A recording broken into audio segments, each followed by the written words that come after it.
La la la la la. Dom, what are you doing I'm doing vocal exercises, Sid, for the show? for the music. The music.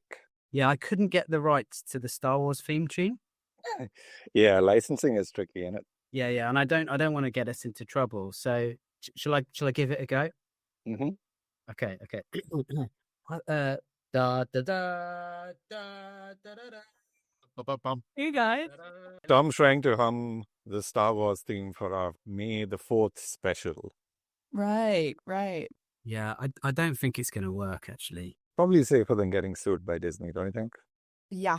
We definitely don't have the budget for that at Be the Change Media Network. Yeah, well, it was worth a try. Do or do not. There is no try. The Force is strong with this one. Oh, goodness. Why did I agree to this episode? Hello and welcome to a Star Wars special of the Political Dispatch, the podcast that explores big issues and ideas in a conversational way. With May 4th just around the corner, we thought it would be the perfect time to explore the political history of Star Wars, not just as a blockbuster series, but as a cultural mirror for the real world. Because even if you are not a massive Star Wars fan, like Tom is, you probably felt how deeply these stories echo real life.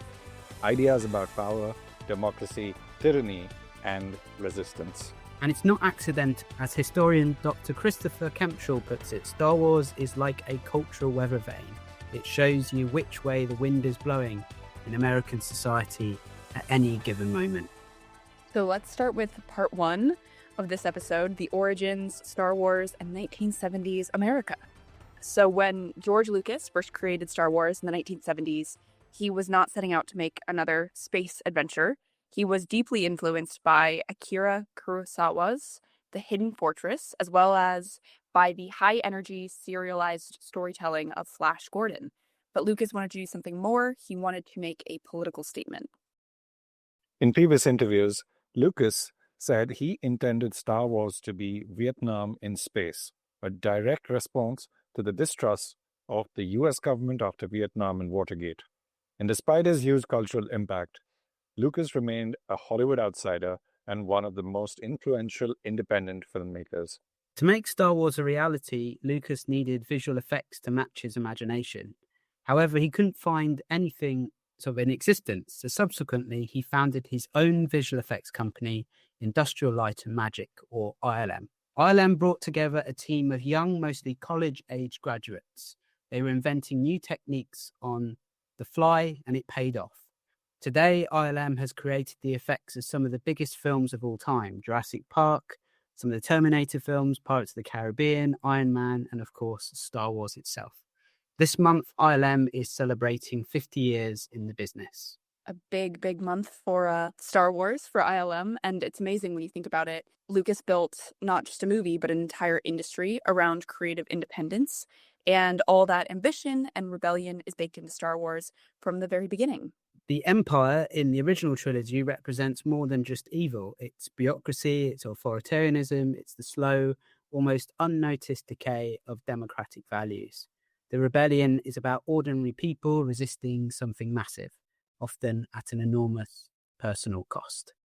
So, out of the original Star Wars film that released on 25th May 1977, was spawned a huge franchise with sequels, prequels, books, video games, lunch boxes, toys, and a myriad of tie-ins and endorsements. And George Lucas kept the merchandise rights, making him a billionaire at this point. Yeah, so he did really well. But I love this fun fact. So Alec Guinness, who played Obi-Wan Kenobi in the original trilogy, took a 2.25% of the film's royalties alongside his modest wage.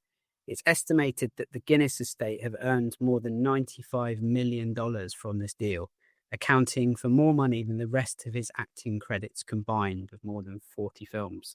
So, that's smart. And Guinness is basically one of the first examples in the modern era of an actor taking sort of a percentage of the money raised from the film.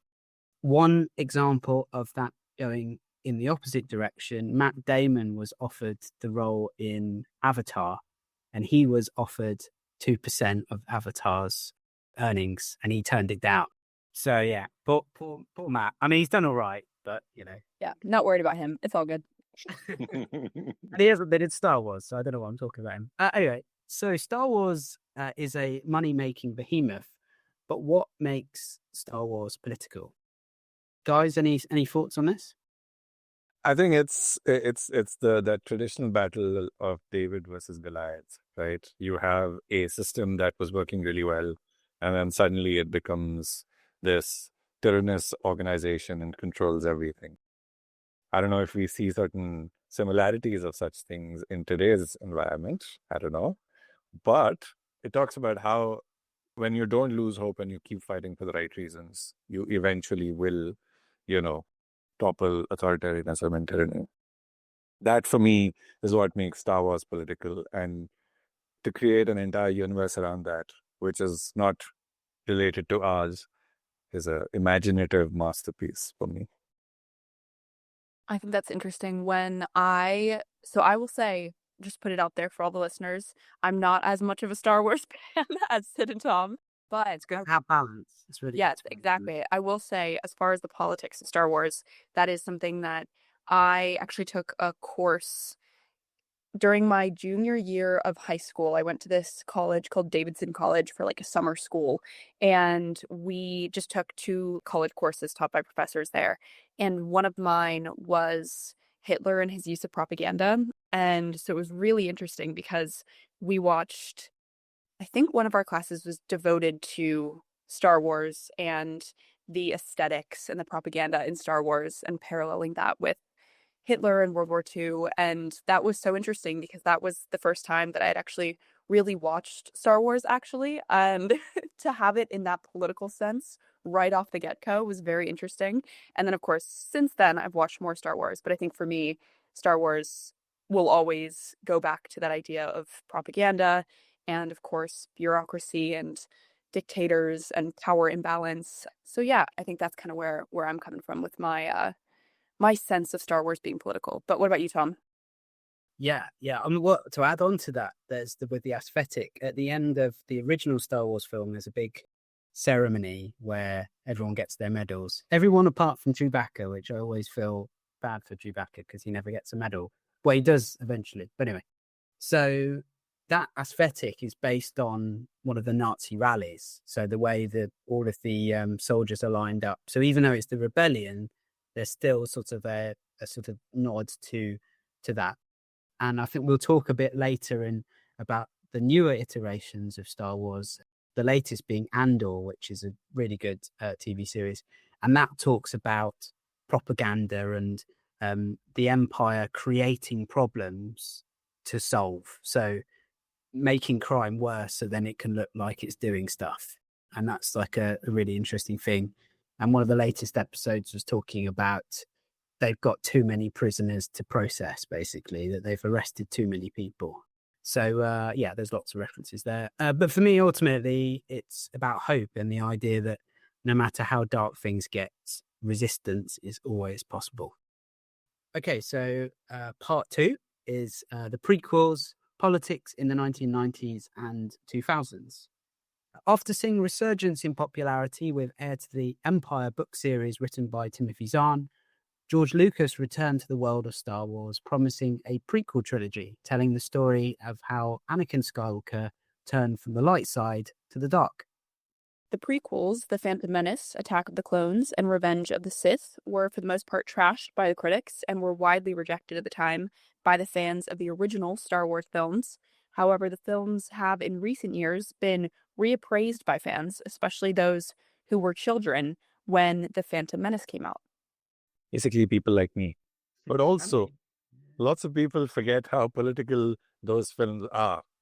They're about the slow collapse of democracy, not in a fiery revolution, but through manipulation, bureaucracy, and corruption. And when you look back, it really reflects the anxieties of the time. Free trade agreements, economic power struggles, wars that were supposedly about security that slowly chipped away at freedom. The opening crawl of The Phantom Menace literally starts with a trade dispute turmoil has engulfed the Galactic Republic. The taxation of trade routes to outlying star systems is in dispute. It's all about how economic interests can quietly undermine political stability. So, lots of parallels today, I would say. Yeah, George Lucas was right all along. And there is that famous moment in Revenge of the Sith, my personally favorite film, when Padme Amidala watches the Senate hand emergency powers to Palpatine and says, "So this is how liberty dies, with thunderous applause." Excellent quote there. And I think Natalie Portman was massively underused in those films, but there we go. Yeah. Now, Revenge of the Sith was released in 2005, so it's celebrating its 20th anniversary amidst two wars, one in Afghanistan and one in Iraq. And following 9/11, the United States Congress passed the US Patriot Act, which enabled law enforcement and intelligence services to survey individuals even without probable cause, wiretap phones and monitor internet communications, access library records, banking information, and travel data, and conduct sneak and peek searches, searching a person's home or business without immediately notifying them. It's an example of people often choosing to give away their freedom when they're scared enough. Padme's quote speaks very much to that post 9/11 era. And so a little sort of some thoughts here on what parts of modern politics do the prequels remind you guys of. So is there anything in the prequels that remind you of anything in today's world or in the sort of 21st century? Definitely, post 9/11 politics, surveillance laws, the emergency powers, the idea that democracy can be sacrificed for the illusion of security. I think those are some of the things, you can draw parallels to those when you watch the prequels around the same time. Yeah, and Attack of the Clones came out in 2002. So rumblings of Iraq, the war of Afghanistan, all of that were going across the headlines. So I'm sure it was very timely then. I was actually just born then, so that's like probably dating everyone with Star Wars a little bit. That's crazy. But anyways. That's okay. That's all good. I mean, it just made Sid and I feel about I know, just thinking I'm kind of dating the franchise a little bit. But hey, I talked with someone who was born in 2007 in my job today, so that's scary. There's the Indian cricket player who 14 years old, scored a century in the IPL, born in 2011. Makes 2002 look old. So. Exactly, 2002. Oh, that's a good year. Anyway, so yeah, Star Wars basically isn't just a fantasy; it reflects the realities of our times. Well, let's go into part 3, which is about the modern era and resistance and hope. So more recently, Star Wars has continued to evolve with shows like Rogue One, Andor, and The Mandalorian. Andor especially has a much grittier, more grounded view of the rebellion and the Empire. And there's an incredible speech in Andor, which I thought was worth reading out in its entirety, because it sort of summarizes a lot about what we're seeing at the moment, and also many of the shows that we have on our network and the Be the Change Media Network. So there's, in the final episode of season 1, episode 12, there's a voice recording of Karis Nemik. And he says, "There will be times when the struggle seems impossible. I know this already. Alone, unsure, dwarfed by the scale of the enemy. Remember this, freedom is a pure idea. It occurs spontaneously and without instruction. Random acts of insurrection are occurring constantly throughout the galaxy. There are whole armies, battalions that have no idea that they've already enlisted in the cause. Remember that the frontier of the rebellion is everywhere, and even the smallest acts of insurrection pushes our lines forward. And then remember this, the imperial need for control is so desperate because it's so unnatural. Tyranny requires constant effort. It breaks, it leaks. Authority is brittle. Oppression is the mask of fear. Remember that. And know this, the day will come when all these skirmishes and battles, these moments of defiance, will have flooded the banks of the Empire's authority, and then there'll be one too many. One single thing will break the siege. Remember this. Try." That's one of the most powerful pieces of writing in the entire Star Wars universe. And I think it's beautiful because it reminds you that even small acts matter, even tiny acts of rebellion move the frontier forward. And I think, as I was just listening, Tom, that really reminds me a lot of our 2-part episodes with Bryson and Amelia. I feel like we echoed a lot of those sentiments throughout both. And I think their work that they're doing very much aligns with this. So made me think of that. Yeah, and speaks to, those guys on the podcast and so many other students, around the world, but also in America at the moment, where there are lots of restrictions on universities and, people going to court and all that sort of thing. So it's about fighting the good fight. And it also flips the idea of strength. The Empire looks strong, but in actuality, it's weak because it needs constant fear to survive. You don't have to look far for examples in modern day Russia, in Turkey, in China, and yes, even in the US. So, favorite Star Wars political quote or scene? I'll go first because I actually chose to not look this up at all. I didn't look this up for context, so this will be a good test of your Star Wars knowledge for both of you. I'm just going to describe the scene, and then you can figure out. Hopefully, you'll know what I'm talking about. Okay, so for some reason, young me has this image of the Wookiees dancing around in a party, and they're all celebrating something, and then they go off on their own journeys. This has nothing to do with politics, but I loved it because it just felt like such a wonderful moment, and I really wanted a Wookiee when I was younger. It made me really, really want one. Are you talking about Wookiees or Ewoks? Oh, maybe Ewoks. Yeah, she's talking about Ewoks. Yeah.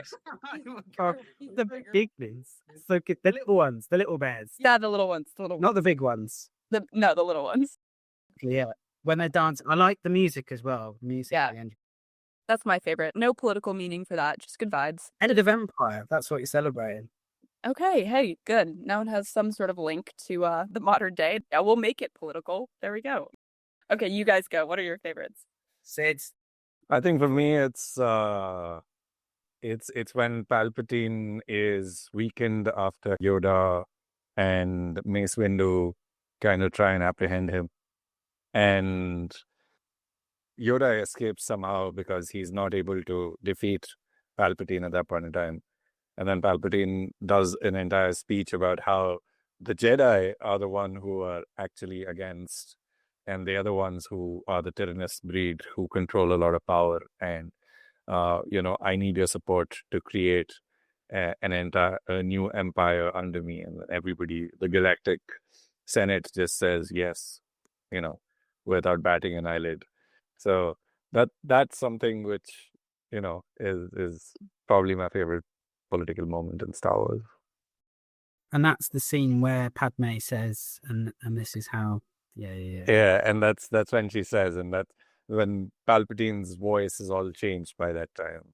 He's not got that suave, statesmanly kind of an approach. He's got come and join the dark side, kind of a voice. Do it. Do it. Wipe them out. All of them. Yeah. Oh, yeah. And Master Yoda.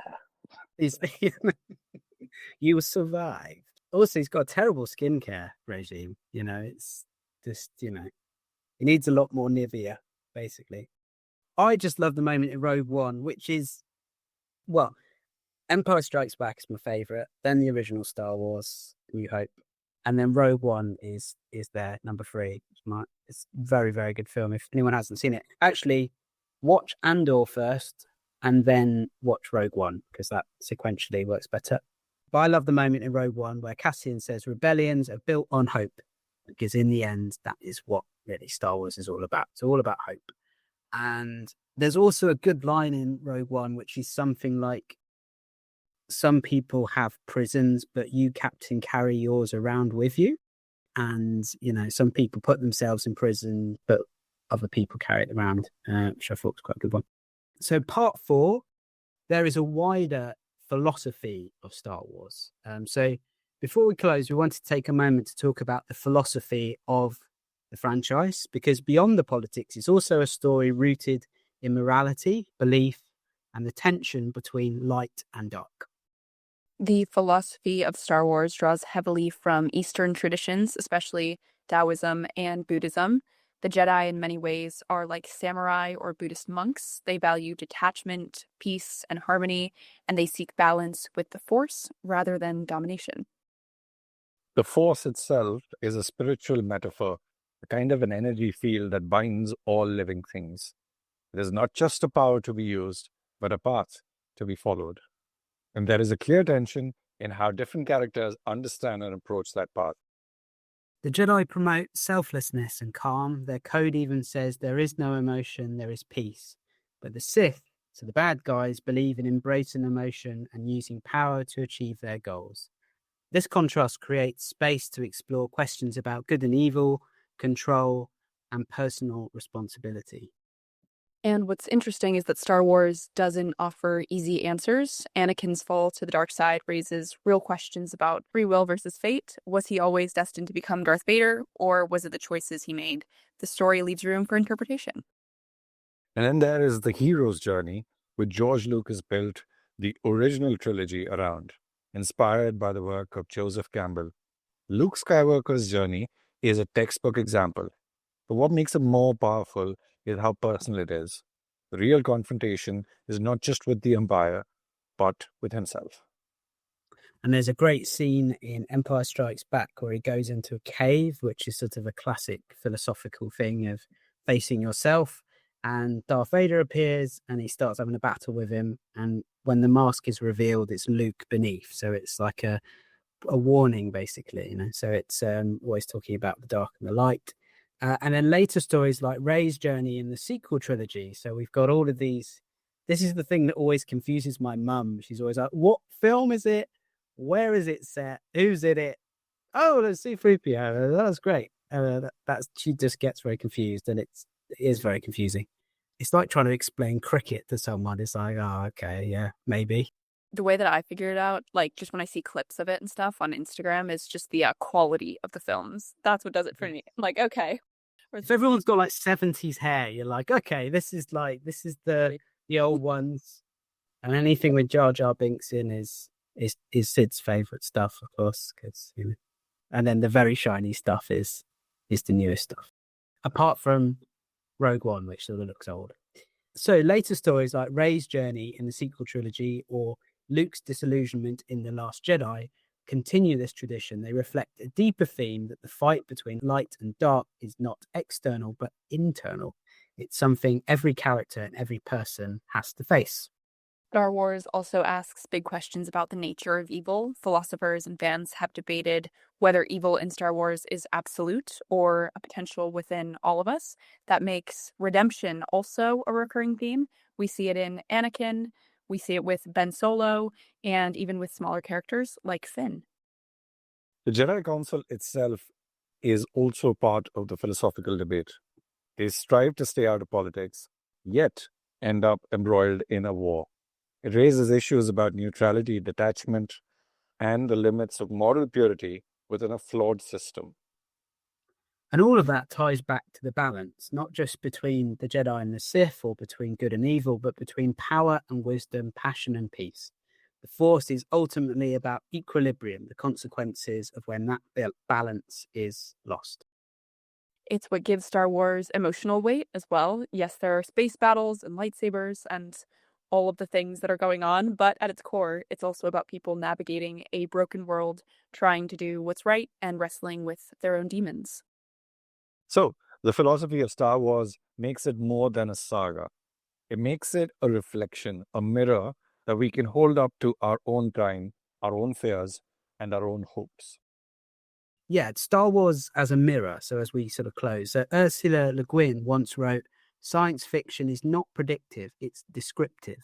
Star Wars does not predict the future, it describes the present."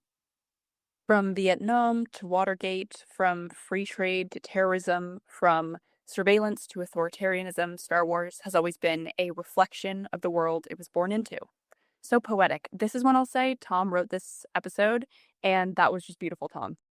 Yes, kudos to you, Tom. And just to add on, it's not just about lightsabers and battles in space. It is about democracy, power, fear, hope, and the choice to fight for something better. 100%. And as this episode is celebrating May the 4th, the International Day of celebrating everything Star Wars. I do want to make some recommendations if everyone's got the taste for a bit of Star Wars. So all of this will require either Disney Plus, so we're endorsing them, sort of, but not. So if they want to give us an endorsement, we would accept large corporate amounts of money, because that's great for my mortgage, for everyone to get along. Oh, we get sued for your rendition of the theme song. That will be able to cover that. So Disney Plus, please let us know. We'll accept 2.5%. We have learned from Alec Guinness, God rest his soul. Yes, so some good recommendations. Andor is a brilliant TV series. It's not just good Star Wars, it's just good writing. And Rogue One, which charts the final few years leading up to the events of the original Star Wars film.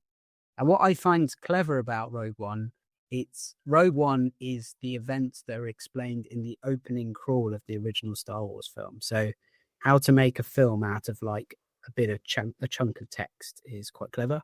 The Mandalorian is a hit TV series starring the ultimate zaddy, Pedro Pascal, as the Mandalorian bounty hunter who discovers a mysterious alien child set 5 years after the Return of the Jedi. I recently watched, on my partner's recommendation, Star Wars Visions. And in season 2, episode 9, Hour's song is about a child who longs to sing, but must stay quiet because her voice can cause great calamity in the mining community that she lives in. And for me, top 3 films are Empire Strikes Back, Star Wars A New Hope, and Rogue One. So they're the recommendations there. Anyone else? Any other recommendations or things to watch or read or anything like that? I would say definitely watch Revenge of the Sith for sure. I think it's a very good film. I'm in the minority here, but I really like the sequels, the sequel trilogy, 7, 8, and 9. I really like those as well, especially Rise of Skywalker. I thought that was a really good film. The chemistry between Rey and Ben Solo, damn, that was good. Yeah, I won't give any of that away. I have my thoughts on that. But anyway, we can debate a sequel episode, Sid. I think we just need our own standalone one where we talk about Star Wars into the oblivion. So, thanks everyone for joining us for this special Star Wars Day edition of the Political Dispatch. You can find all our episodes on Spotify, Apple, or wherever you get your podcast from. And it's most important to say, may the Force be with you.